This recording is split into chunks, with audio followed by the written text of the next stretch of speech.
exploring new landscapes, learning about different cultures, connecting people to our planet.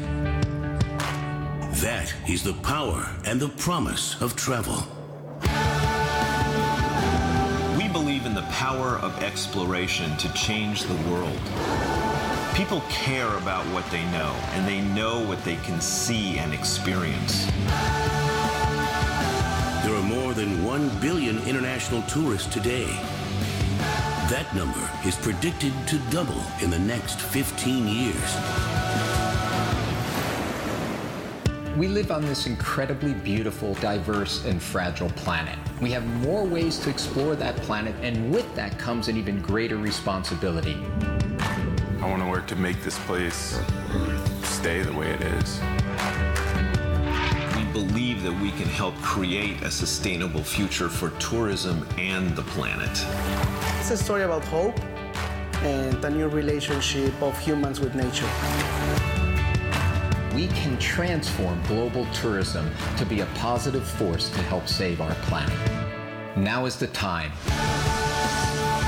Environmentally friendly practices, protection of our cultural and natural heritage, direct benefits for local communities. National Geographic and ITB Berlin honor the sustainable tourism visionaries today who are changing the way we travel for a better tomorrow. Welcome to the 2015 World Legacy Awards.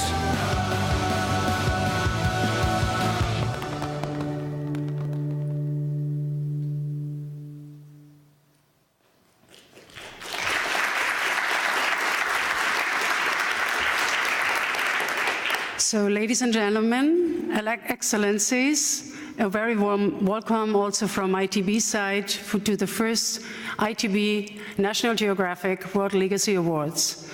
I'm Rika Jean-François, and I'm responsible for corporate social responsibility here at ITB.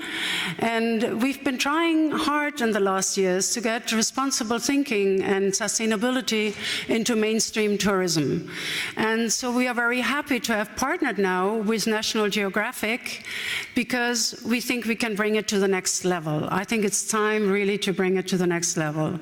So I want to welcome also the finalists of this wonderful World Legacy Awards, which is in 5 categories, and I'm very proud that I was also a judge, and I can really testify that it's a high-quality award.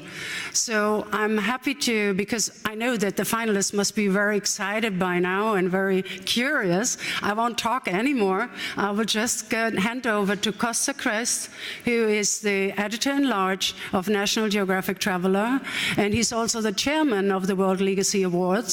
And he's also one of the real experts of sustainable tourism. Costa, please.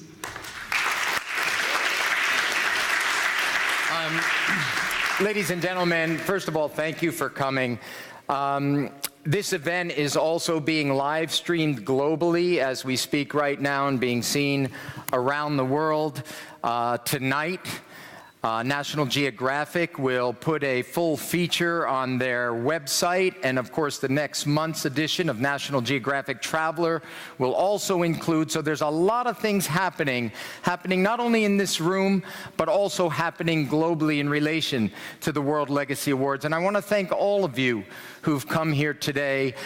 In particular, of course, no event like this has been in the makings for a year and a half now. No event like this happens without the support of sponsors. Indeed, we've been here at ITB for the last couple of days, and ITB itself wouldn't be here without its sponsors. And I'd like to acknowledge them. They were on a slide just a moment ago. Our country partner of Ecuador, thank you very much. We're very grateful. We also have our tour operator partner, and that's Adventure World, and we're very grateful to Adventure World. And we have the Tread Right Foundation as one of our founding partners and sponsors, and we also have Nomadic Expeditions. So thank you again to our sponsors, and again a warm welcome. We have a number of VIPs in the audience, ministers and others. All of you, thank you for coming. And on this side we have our 15 finalists. You're in for a treat. So why really, in a sense, are we here? What's the point of this? Just another award? I think the world is filled with plenty of awards, lots of good reasons, but what's at stake here is a bit more than that. Certainly from the perspective of National Geographic, from the perspective of our sponsors, and absolutely from the perspective of our finalists here today. So in 1950, there were 25 million international travelers, or in the industry language, international tourist arrivals. So fast forward to 2014, 1.2 billion international tourist arrivals. So think about that. In the span of just a little bit more than 60 years, really half a century basically, we have seen a monumental shift. And as the video just said, there are more ways to see the world and more places to go that we have access to than ever before. And with that comes a very important responsibility.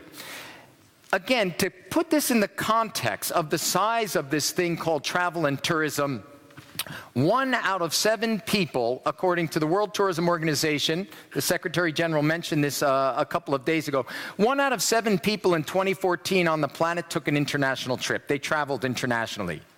1 out of 12 people on the planet are employed in some aspect of the travel and tourism industry. I would think that's probably everybody in this room. So there's another interesting piece to this puzzle of the travel and tourism industry. And here's an interesting stat for you, okay? Biodiversity hotspots. What are biodiversity hotspots? These are places on our planet that have the biggest concentration of life, defined as the highest number of species on our planet. There are 36 biodiversity hotspots around the world. Of those biodiversity hotspots, they represent approximately about 2 to 3% of the Earth's surface. So at the same time, over 70% of all life exists there.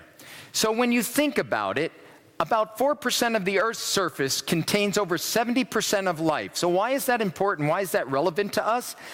Because that is where today tourism is expanding and growing the most rapidly. This is also the make or break world of survival for many people. People from Africa to Asia to North America, elsewhere, who are depending on their economic livelihoods. So in many respects, 2015 brings us to a critical crossroads in the history of travel and tourism. The numbers are growing, we're exploring more places, and when you think about it, what do we really sell? Travel and tourism really sells culture and nature. We dress it up in fancy hotels, we put, good interpretation on it, we put bells and whistles on it, but at the end of the day, people are traveling around the world to connect with culture and nature, whether that is to a city to see an iconic historic site like the Eiffel Tower, whether it's to a place like Angkor Wat in Cambodia, or whether it's to the Great Plains of Africa where the wildebeest migration takes place.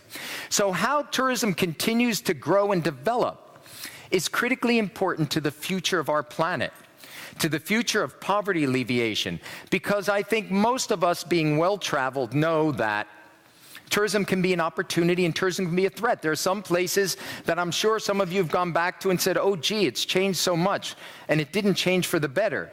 But at the same time, there are many places that are changing for the better.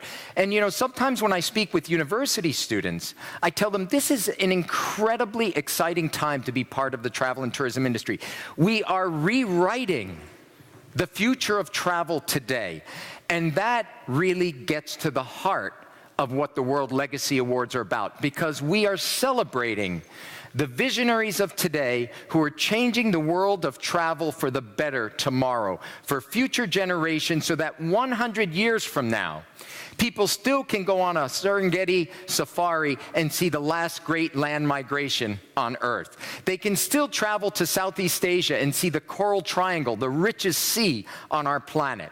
So when the travel and tourism industry invests in protecting the very things we celebrate when we travel, we have at our hands a revolution.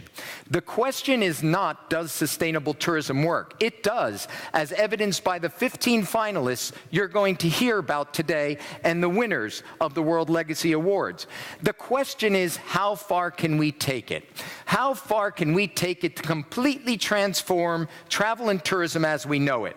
And those who are in the forefront of that journey are seated here today as our finalists for the World Legacy Awards. So with that, I would like to invite the Minister of Tourism from Ecuador, if she would please take the stage, Sandra Arango. I don't know if I pronounced your last name correctly, but I hope I got close, to please take the stage and just also tell us about, because this is something important. When we went and looked for sponsors to join us, we wanted countries that also shared our sense of value. Minister, welcome, and we're delighted Ecuador is here with us today.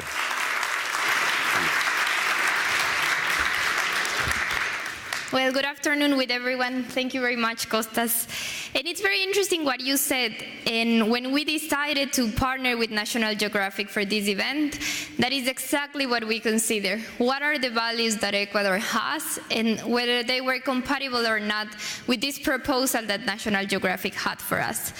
And we saw that we had many things that we were thinking about, and perhaps we were thinking about in the scope of our country, and they were thinking about it globally, and we saw as an interesting opportunity to show and to share what we believe, and also to challenge people to think different. I do see tourism as an instrument for the socioeconomic development of our countries. Ecuador, as you might know, was depending on oil, or is dependent on oil. 50% of our exports are from oil. And we are looking for alternatives to transition towards a non-oil economy. And for us, tourism, it's not only an alternative, but I think it's also an opportunity that we have to assume with responsibility. In a way, we don't want to make the same mistakes that we did when having the income of oil. We perhaps didn't use it to perhaps create or develop other industries. And now we see this as a challenge because we want tourists to develop not just for this generation, but for the next one and the following, and we see this as a long-term business. And in that sense, we do think that we have to accept this challenge with responsibility for us and for those to come. We have been blessed in the sense that we have many natural and cultural resources to share, not just with Ecuadorians, but with the world. But with that comes also a big responsibility to be able to do it in a responsible way, generating resources for our people, helping to improve their lives, but also thinking of what is coming next. And in that sense, I think that countries have to decide for active strategies of which is the way they are going to take. And as Ecuador, we have taken a very active strategy, thinking that this is a long-term business for us, that we want to develop, but in a sustainable way. We want to use our resources wisely. We want to use them to create jobs, to generate income, but also to preserve them, to share them in the future. And as I said, that requires an active strategy, and that's what we're working for. So when we got this proposal to be partners with National Geographic, we decided to say yes. And I would invite all of you here and everyone to also say yes and to accept this challenge and the responsibility that each of us have. Because it's not National Geographic, it's not Ecuador, it's not an event, it's everyone. Each of us, when each of us are tourists, what are we looking for? What are we paying for? What are we searching for? So I would invite you, all of us, to join us in this challenge that we have, in this responsibility that we have with our planet, with our kids, with the kids of our kids, with the next generations to come. And so I will also want to congratulate the 15 finalists. You are perhaps an example of what we're looking for, of what should be done. And I think perhaps one of the things you dare to do is to think different, and that is exactly what this world needs. Things don't need to stay the same just because they have always been like that. And so I will hopefully invite you to think different of what we have to do, to take this as an opportunity to challenge also ourselves. And good luck. Hope the best one wins. And I will invite you all to go and visit us in Ecuador so that you can experience it by yourself, and that you can see that these 4 worlds, that is one world in the middle of the planet, has everything to offer to you. So thank you very much to National Geographic for this opportunity. Thank you very much to all of you here. Good luck to the finalists, and thank you very much, and come to Ecuador. We're waiting for you. Thank you.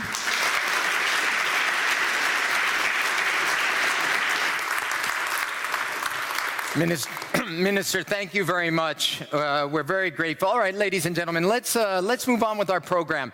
You know, and Minister, please stay nearby, because I'm going to ask you to do the honors, if you would, to open the sealed envelope.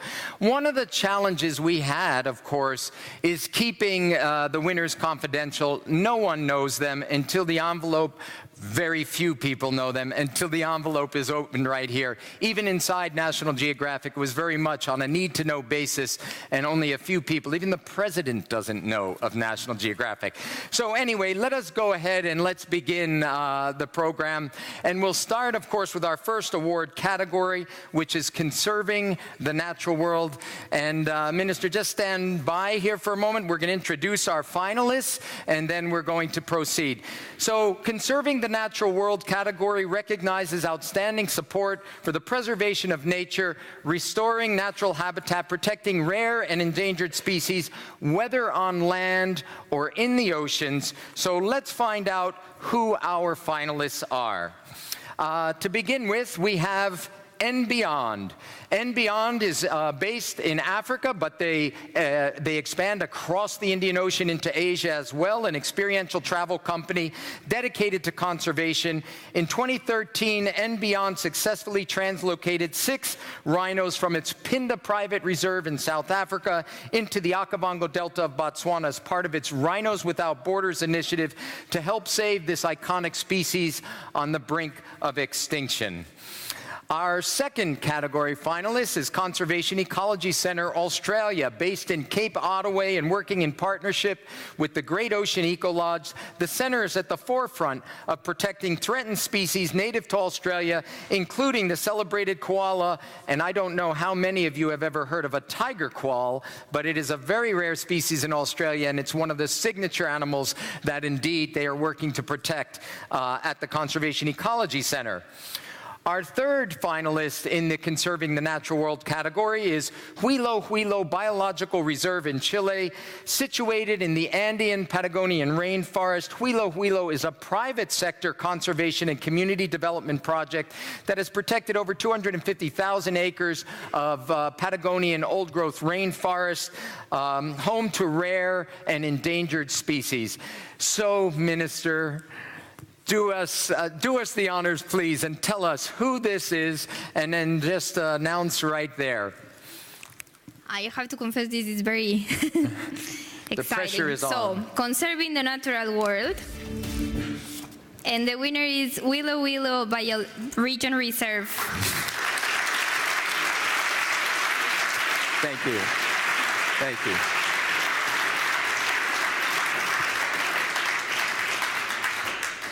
Minister, please, we want to keep you up here, whereas we're going to have a few photographs, if you don't mind. Let's wait a moment. Take a look for a minute. Let's turn around. For its restoration of wilderness habitat. Take this. This private conservation and ecotourism project has protected almost 250,000 acres of Patagonian rainforest. Hundreds of different important species, including the critically endangered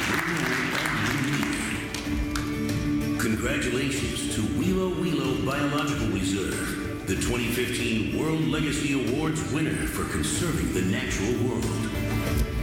Please make us some speech. Thank you, Minister. Well, good afternoon to everyone. My heart is beating a little fast, so if you feel my voice a little bit jumpy. Well, for Huilo, for all the people who work in Huilo, for all our collaborators, it's a big honor, for Chile as well, to be here and be awarded with this important award from the Nat Geo and ITB organization.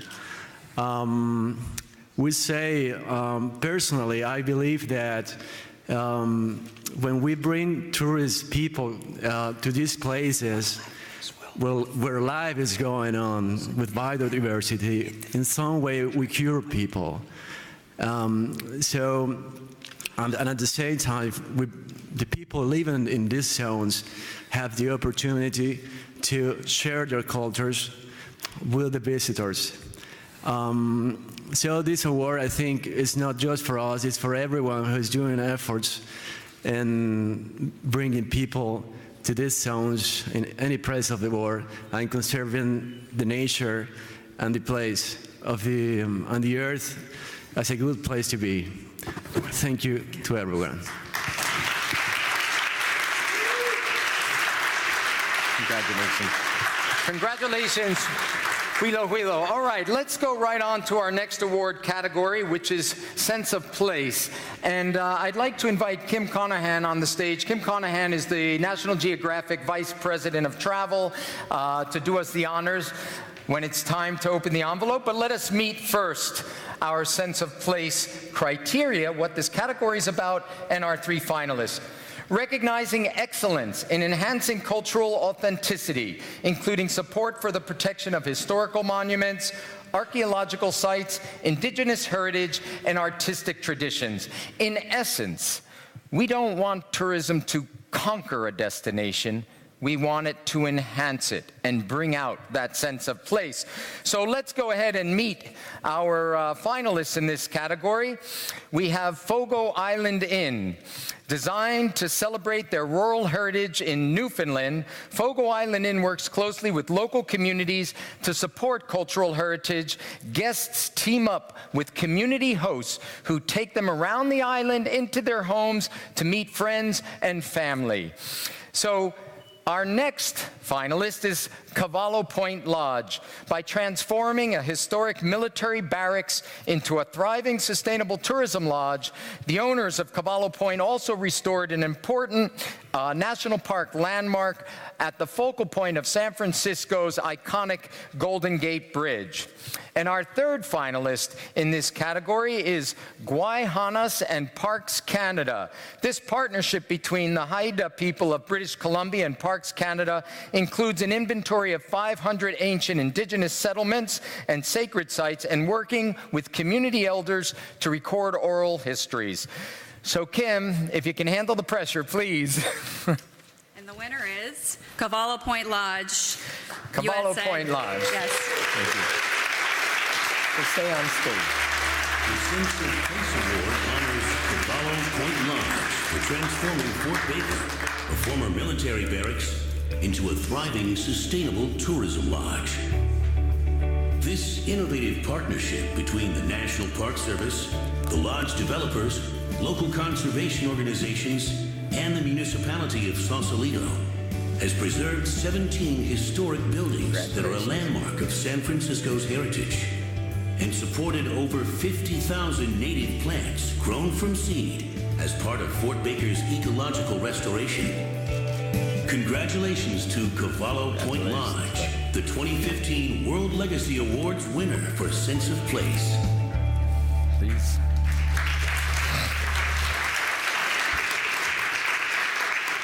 Thank you very much. First, I'd like to acknowledge Fogo Island and Guayhanas. Before I came up, I had a chance to read a little bit about those two for Sense of Place, and I was unbelievably impressed. And I think what Costa said about there really isn't any winners, everybody here on a finalist who put so much energy into not just the award, but put the energy into making their project special, environmental, I think is an amazing testament to what they do. Cavallo Point's an interesting partnership. It was a property that was owned, that was a military base that the National Park Service took over. And it was about 15 years in planning. We worked on it for about 10 years. Just to get to try to figure out what to do. It was originally planned to be a 350-room convention center. And when the community came together with the National Park Service, they said that's just too large. And so what we ended up doing is trying to figure out how you do the smallest economically viable project that protects the buildings. You know, in the U.S., a building that is in the built in the late 1800s, early 1900s, is considered old. And it was on the National Register of Historic Places and was really falling apart. And the tribute is really to the National Park Service in the U.S. and to the Golden Gate National Parks Conservancy, which is a nonprofit. And we work closely with a number of nonprofits. We have an institute for the Golden Gate, and we have a group called the Conscious Kitchen, which we provide the food for the local schools, so it's all organic. We provide the chef, and this award is really an applaud to our staff, who constantly give back every chance they get to the community. And so I'm really accepting the award on behalf of our staff, on behalf of the National Park Service, and on behalf of the Conservancy. Thank you very much.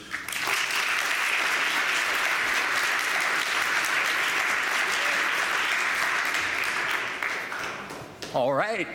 So we're moving on to our third category of the evening, and that is Earth Changers. Recognizing cutting-edge leadership in environmentally friendly business practices and green technology, from renewable energy and water conservation to zero waste systems and carbon emissions reductions. And before I introduce our three finalists, I'd like to invite Brett Tolman, the CEO and chairman of Travel Corporation, who is representing his company, Adventure World, our strategic sponsor, to do the honors, Brett. And I will now introduce them, and then you'll be the one who opens the envelope. But Brett, just a quick question. You and I have had a chance to do some of this before. We participate in other programs where we've honored sustainable tourism leaders. I'm just going to ask you, if you don't mind, why, I mean, frankly, this isn't meant to be a rhetorical question, but seriously, why does it matter to a company like Adventure World, or even a group like Travel Corporation? I think it's been said before, we all have an incredible responsibility to protect this planet, and until movies like Interstellar become a reality, we've got to protect this place. And Adventure World takes travelers from Australia and New Zealand to some of these incredibly fragile and special places, and I think we all have to do our part to give back. And thanks to National Geographic and you, of all people, Costas, I think it's a great honor for us to be involved, to recognize every one of these people who are here, as well as I think everyone who didn't make it here, as wonderful examples of great leadership, inspiration, and application to protecting and preserving these amazing places, people, and animals. Thank you. And you know, one of the reasons why I asked that question is because what we're seeing, you know, what began as ecotourism, small safari lodges in Africa, jungle camps in Costa Rica, has now morphed into this sustainable tourism transformation I talked about earlier. And we're seeing now, you know, corporate leaders, Brett is an example of this, there are others at a very high level beginning to embrace this. And this was really what I meant when I said a revolution and a groundswell beginning to take place. And let's find out who is leading that in the category of Earth Changers. Nicoy Island, a 2-hour boat ride from Singapore. Nicoy minimizes their energy consumption, maximizes sustainable design through natural ventilation and other methodologies that they're using in terms of appropriate technology, and incorporates community education in conjunction with their environmental best practices. We have Orange County Resorts and Hotels from India. Orange County educates travelers, local communities, and government officials, municipalities, on sustainable development practices, while also engaging in elimination of plastics, recycling of glass and metals, water conservation, and alternative energy. And we have the Brando. Pacific Beachcomber Resorts work to bring to life, who knew, the vision and early eco-tourist Marlon Brando's dream to create a luxury eco-resort that would also serve as a global center for marine biological conservation and scientific research, and a model for innovative green technologies. And once Brett announces this, we'll see that video come up. It's on a timer, and I'd love for you to hear that because it captures better than I can say, and of course, honor our winner. Brett, over to you. Thanks, Costas. The Earth Changers Award honors Orange County Resorts. That's the winner.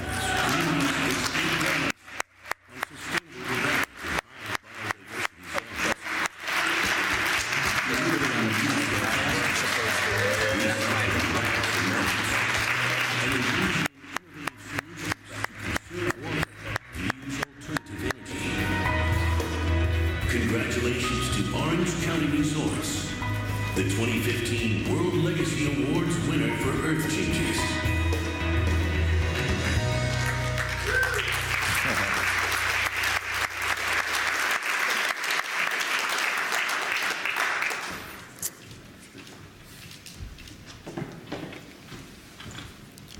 Well, I wasn't really prepared for this, considering that we are competing with Marlon Brando. So anyway, I think I'm really, truly humbled by this experience because we are a very small company, just 103 rooms in 2 different resorts. I think, just as we were walking in, a friend of ours was from Canada, Fogo Island. So she was asking me, so what is this big thing that you are doing, which you feel will get you the prize? So I thought for some time and I said, in fact, there is no really big thing that we are doing. There are thousands of small things that we are doing. And all these small little things that we do make up this big thing. So I guess that's what's happened right now. Because I frankly don't have anything big that we are doing, but these little things that all added up. So ultimately, it's a philosophy, your conservation efforts and doing good to the community has to be part of your DNA. So that you have to look through those glasses. Wherever you see, you have to wear these glasses so that you will see that you are doing good to the environment, good to the local economy, and good to the local culture. And I think I would really like to thank my team, where every one of them have been given these glasses, so that they can look through them and recognize that they are doing good.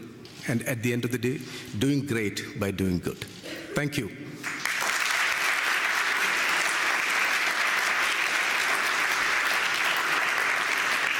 Okay, so we're trying to figure out the timer, but that one was just in time, I would say. Our next category is engaging communities, and I would like to invite to the stage Mr. Jalsa Arubshiro, the CEO and founder of Nomadic Expeditions, to do the magic envelope for us. Jalsa, welcome. Engaging communities, recognizing direct and tangible economic and social benefits that improve local livelihoods, including training and capacity building, fair wages and benefits, community development, healthcare, and education. And I'll just add to that, we talk about protecting cultural heritage, we talk about protecting nature, but the truth is, unless the people who live closest to what we want to protect become our partners and allies, it's not going to happen. And they become our partners and allies when they have a seat at the table, when they're empowered as decision makers to be able to decide their own future, including the opportunity to say no to tourism if that is their wish. So the idea of empowering local people is at the core of truly protecting the world's natural and cultural heritage.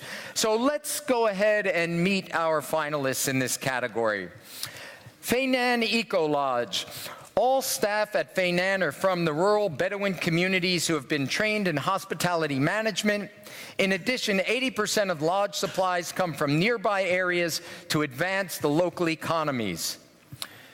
Macul from Nicaragua, working closely with rural villagers on the Emerald Coast. Macul provides ongoing education, training, and employment for nearly 500 local residents, while also partnering with Nicaragua, which is a water charity, to provide safe drinking water to local households.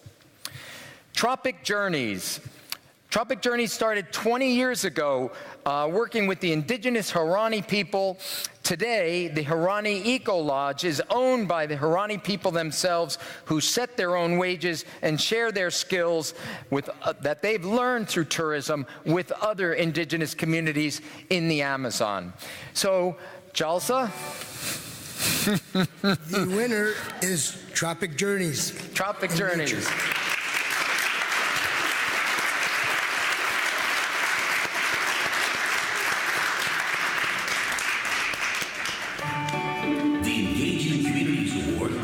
Tropic Journeys in Nature for 2 decades of pioneering work in community-based tourism in Ecuador.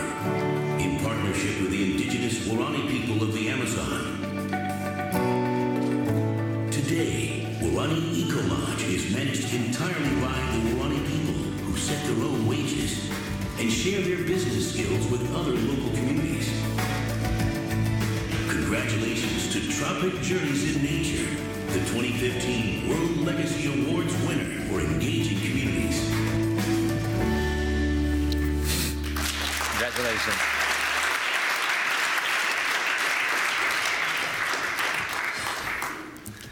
Well, I wasn't expecting this as well.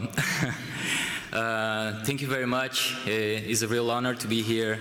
I want to thank my wife for joining me tonight. It's a good way to invite your wife to join you to a travel show to receive this type of award. Of course, my team back in Quito, in the Amazon, in the Galapagos, now in Cotopaxi area as well.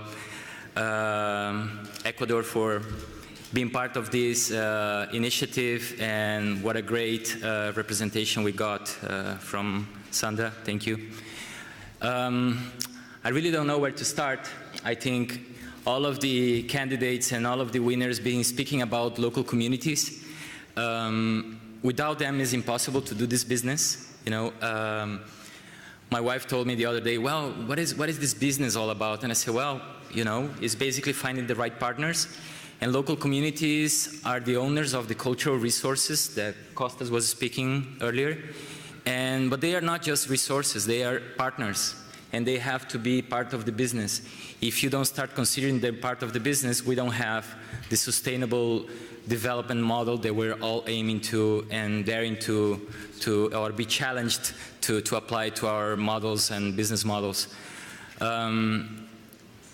And I just want to share one little thing about the Waorani people that taught me how to do tourism, how to develop ecotourism initiatives all over Ecuador nowadays after 10 years. And the biggest thing that I learned from them was to listen. So I invite you all who are interested in working with local communities not to impose business models, not to try and tell them what to do, but to include them into your decision-making scenario and listen to them. Sometimes it's hard to understand, sometimes you don't understand what they're saying, so you have to give time to understand what they are saying, what they want from tourism, and then you're going to have a sustainable business model. Thank you very much. Congratulations. At the end of the day, of course, you know, tourism in these locations is a combination. It's a joint effort. Governments are involved. Of course, local communities we know need to be involved, and private business is involved. And when we see the synergy between those three is when we really see, you know, the success. He was just saying something about, you know, when you work with local communities, you've got to listen. And I'll just tell you a quick story. They promised me that the video won't start. And so I once, you know, was working on a particular community development project in South America, not in Ecuador. It was actually in the country of Colombia, in the Sierra Nevada. And I was meeting with the mamos of the Koigis there. This was a very big deal. And the elders had, you know, been scheduled to meet. The point is, I went up, I hiked a day, I got to their village. They came, they were sitting down, they said, the meeting's going to take place. I sat down, and nobody spoke at all. So I waited, you know, patiently, okay, you know, 10 minutes, whatever. They didn't say a word. So I was like, am I supposed to say anything? And I was just told by the guy that was with me, no, just sit. 30 minutes went by. And then it was almost an hour, and I didn't really know what was going on. And so then the first elder spoke, and it was translated for me. And they said, you know, you Westerners are little brothers. That's what they call us, our little brothers. You know, you're always impatient, but what you don't realize is that we take our time. We had to first feel your presence and decide whether or not we were going to have a conversation with you. So I was like, okay, talk about learning, and that's where it proceeded. So what is our next award category? That is destination leadership. recognizing destination stewardship from cities to countries to regions that are demonstrating environmental best practices, protection of cultural and natural heritage, benefits to local people, and educating travelers on the principles of sustainable tourism. Because that's another key factor, and I know all of our finalists are doing this, is also educating the traveler themselves, because our travel choice makes a difference, and we can make the right choice when we're well educated. I'd like to invite again Brett Tolman, representing one of our founding sponsors, and that is Tread Right Foundation, which is the foundation of Travel Corporation, back to the stage, and then let us go ahead and introduce our finalists. The country of Aruba, or the island nation of Aruba, setting an example of what is possible to combat global climate change. Aruba is investing heavily in renewable energy with the goal to become the world's first fossil fuel-free country by 2020.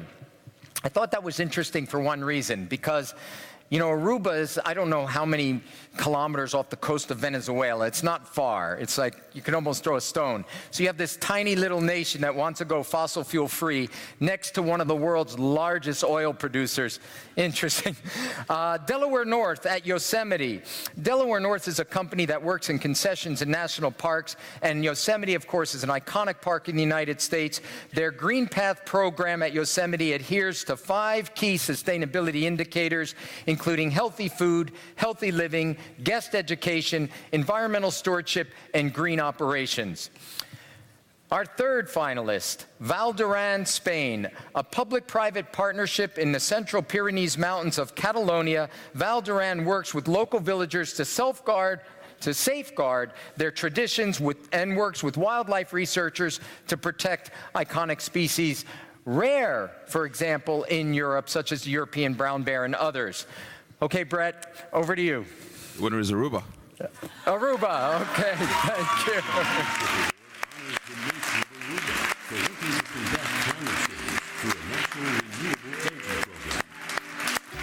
Projects include one of the largest solar parks in the Caribbean, walkable communities, electric car stations, and the world's first trolley system using hydrogen fuel cell technology powered by the sun and wind.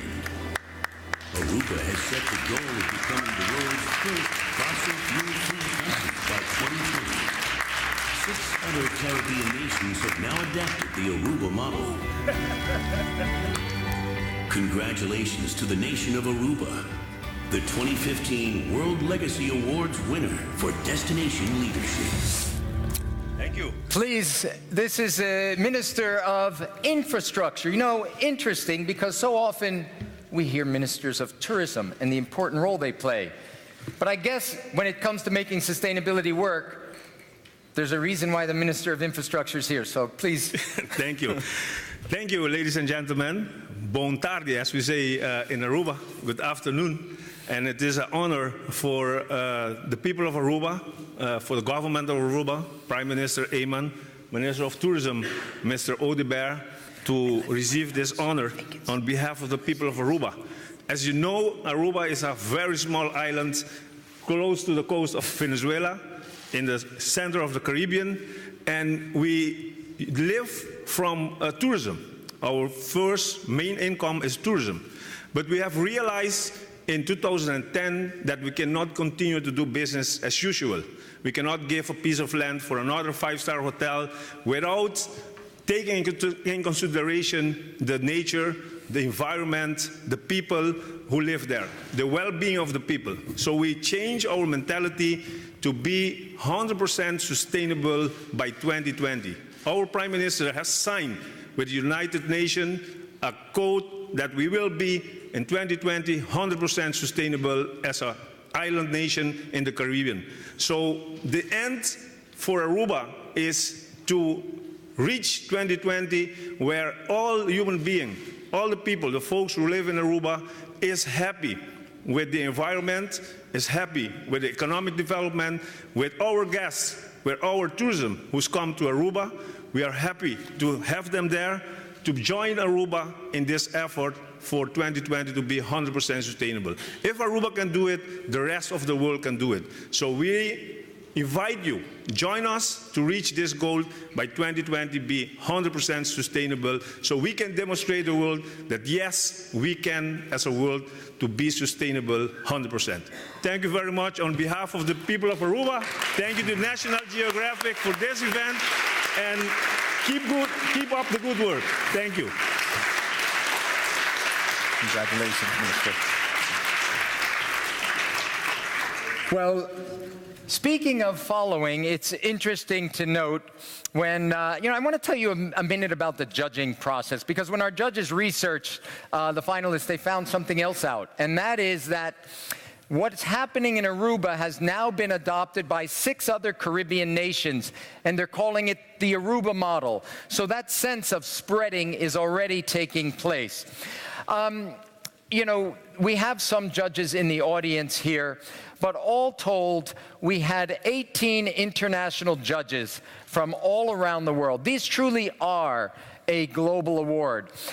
This was not a decision taken by ITB, it was not a decision taken by National Geographic, but it was a decision taken by 18 international judges ranging from Australia all the way to Africa and beyond. So, in that context, it was very difficult. Nearly 200 entries from 56 countries across 6 continents were brought down to 15 finalists. I can tell you that was no small task, because there are an incredible amount of others out there doing great work, and what you see here truly is the cream of the crop. And in addition to that, not only did they read the entries, but we sent out teams of fact-checkers and researchers to go on location and actually look at what was happening to ensure that what people were saying, we've heard talking the talk, they were also walking the walk. And with that in mind, I do want to thank our judges. Some of them are in different parts of the world watching this live right now with us. Others of them are in the room. I want to thank each and every one of them for their indisputable role for the World Legacy Awards. And at this time, I would like to invite the finalists, our 10 finalists, to come up to the stage for a huge round of applause to receive their finalist plaques. So if you would please come up, the finalists who have joined us here today.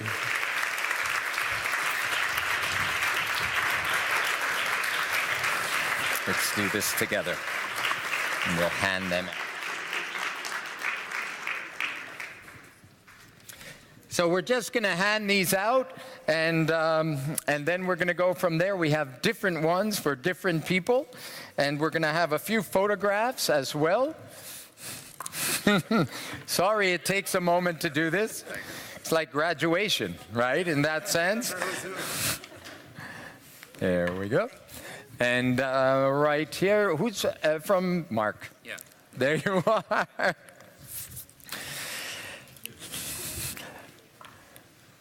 All right.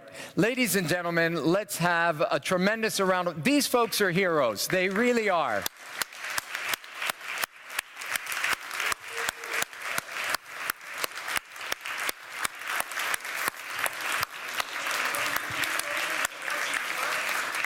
Come on, yeah, come on over.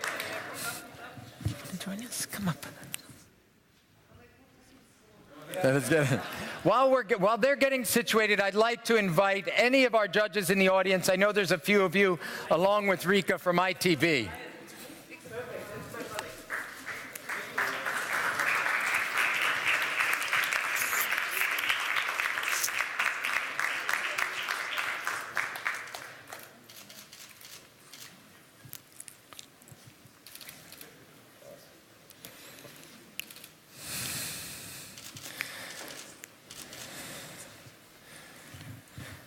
And as soon as all these cameras are done, we're going to try to do one big selfie.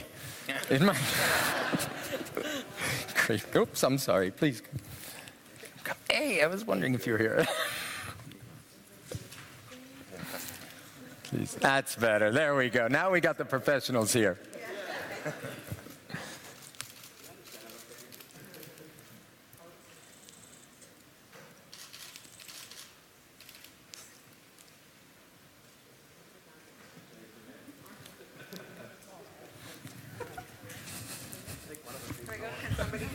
Okay. There will be more opportunities, of course, because in a few minutes, hats off to each of you.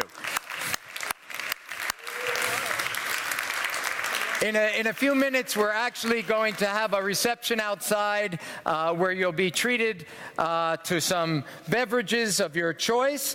I did want to just say one more thing, of course, before we finish.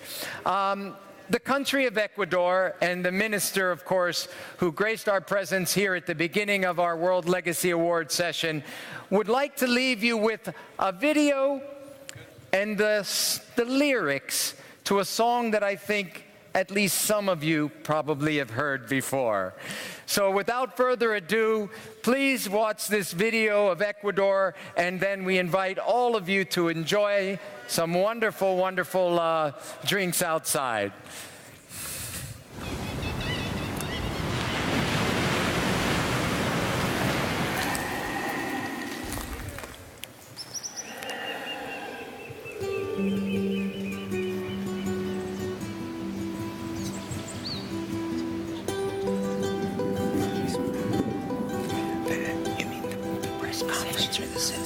That's the winner session.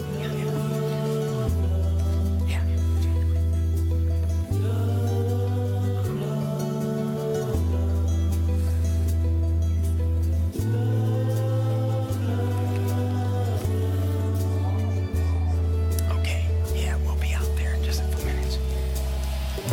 There's nothing you can do that can't be done. Nothing you can say that can't be sung. Nothing you can say, but you can learn how to play the game. It's easy.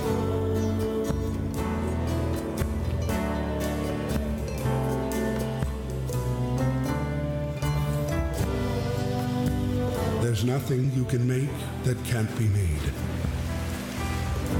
Nothing you can save that can't be saved. Nothing you can do, but you can learn how to be you in time. It's easy. All you need is love. All you need is love. All you need is love. Love. Love is all you need.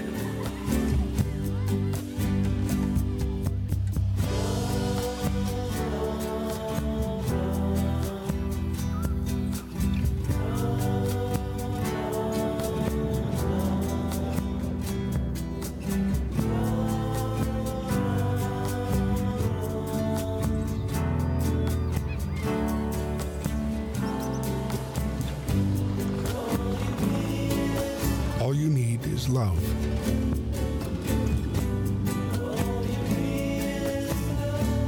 All you need is love. All you need is love, love.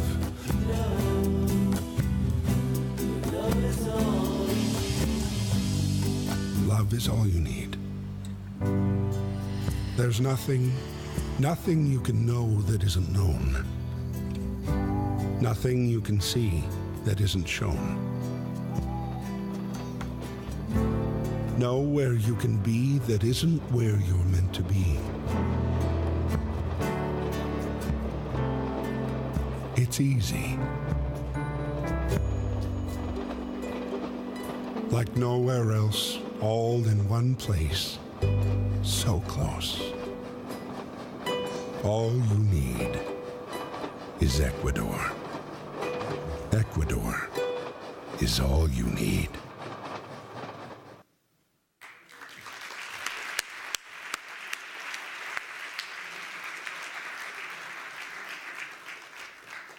I heard some rumor that they had to negotiate directly with Paul McCartney for that purpose. Anyway, I want to thank you all again. You know, there are a lot of hidden people that help to make an awards program like this possible. You've seen me running back and forth here, and folks there, and I just want to thank them and acknowledge them as well. What always seems simple to a certain extent always involves a lot of work. So let's give a round of applause to the people you don't see on the stage.